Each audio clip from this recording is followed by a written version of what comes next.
Let me tell you about George Miller. He was a preacher in Bristol, England back in the 1830s, and he had this crazy idea. He wanted to take care of thousands of orphans, but he refused to ask anyone for money. No fundraising, no begging. He said, if God's real, let him provide. And he did. One morning, the orphan house ran out of food. The kids sat at the table with empty plates. Miller just bowed his head and prayed, "Father, thank you for what you're about to give us to eat." Before he could say amen, there was a knock at the door. It was the baker. He couldn't sleep the night before and felt he should bake bread for the orphans.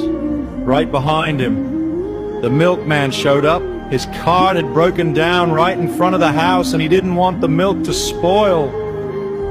Breakfast was served.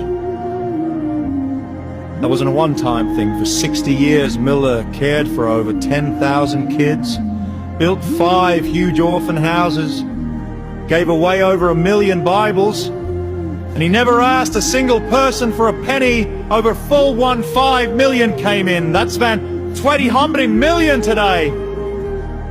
All through prayer. My favorite story, summer of 1846, it was boiling hot.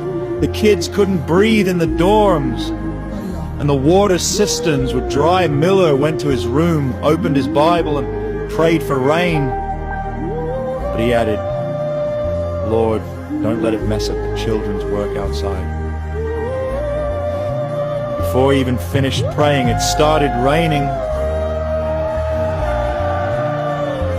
He wrote it down, not to brag, but because he wanted to remember. God listens, God cares, even about the temperature in an orphan house full of poor kids.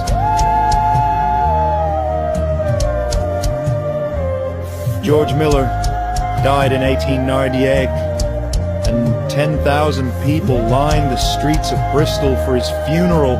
He never went into debt, he never compromised. He just lived like God was real, and watched what happened.